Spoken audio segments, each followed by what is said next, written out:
part of the wider gardening project that we're running in Lawrence Weston. We're enabling residents and resourcing residents to look after some green spaces, where residents coming in to just try and improve the green space by delivering colourful plants, edible plants, with the general aim to improve the green space and make better use of the green space that there's an abundance of in Lawrence Weston. The mug is really successful. Using some big local funding, we paid for some floodlights and timers to come on, so it's open access so that the kids and teenagers can come and use the place at their leisure. So during the school holidays, it's not that rare to see 40, 50 young people out there organising sports themselves, taking care of themselves. One of the community's other aspirations is to deliver a community-owned wind turbine.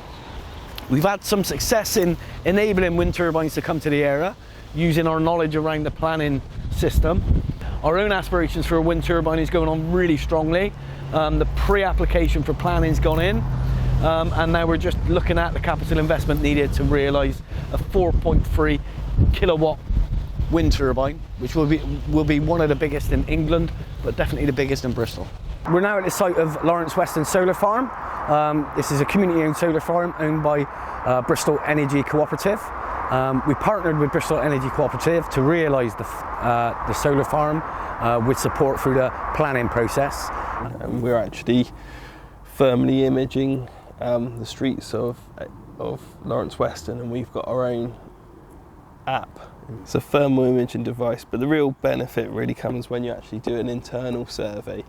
And for the surveys, it was a pilot, so we only did a small number of surveys, but in each case we found that householders took up measures to make their homes more energy efficient. Cyclepath is part of a bigger project where we use some of the big local money to pay for a professional bid writer to write a funding application to Coastal Communities Fund for £1.2 million.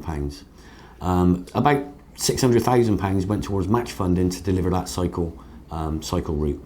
The reason why we needed the cycle route was because there's no public transport to get our residents to the vast employment opportunities that are situated in Avonmouth, the neighbouring village. It also paid for a shuttle bus service to get our residents, as I say, to those places of employment safely and comfortably. First Bus then realised that there indeed was a business case to be made, and they now, I'm happy to say, deliver a full-time service to those places of employment. We want to see a park close to the heart of the community, which is Ridingleys.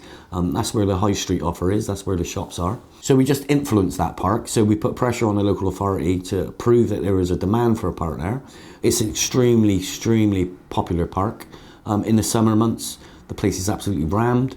So we're now at Mancroft Park. This one was created, or the funding for this one was achieved by a group of residents from Mancroft Avenue, the houses behind us. They were successful in raising £100,000 worth of funding to redevelop this park, and as you can see, it is now currently work in progress.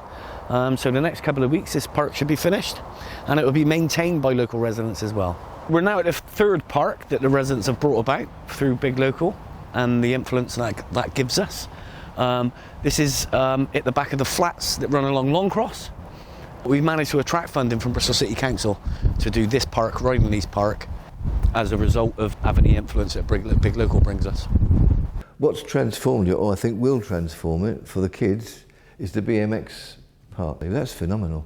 It's cost about £100,000 of funding, so we've worked in partnership with Bristol City Council, who own the land, Access Sport from London, different benefactors and philanthropists, most of them coming from Bristol.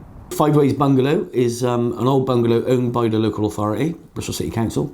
It's surplus to their requirements, so we've done a lot of work on housing to try and improve the choice and the types of housing available in Lawrence Weston, because we're going to see a lot of housing come to the area.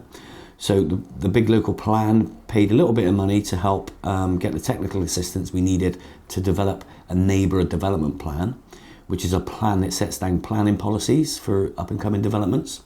So through that, we've managed to influence a lot of private development and local authority development.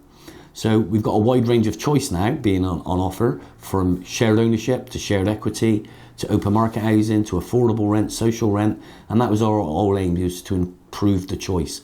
The one thing we're still lacking in Lawrence Weston is emergency accommodation for families that find themselves homeless. We're seeing more and more of that. What's really changed Lawrence Weston for the better for elderly people, mums and dads, is Lidl's. This came about after years of campaigning by big local residents and Ambition Lawrence Weston, and by encouraging the landowner at the time, local authority, to consider bringing a supermarket and not just obliterate the place with housing. So we did a lot of work on campaigning and attracting supermarkets to become interested in coming to this site. If you remember, some time ago you came and took some film when the place was totally derelict. Unfortunately, since the beginning of us planning for a community health hub, we've had some disappointing news that the NHS have now had to pull out. So it'll be a standalone community hub now, but it'll still be delivering all the space and venue requirements we need to deliver the services that we currently provide for our residents. We will have accommodation above the community hub. This will be through providing good quality emergency accommodation. Hopefully the community health hub will be open in 2021.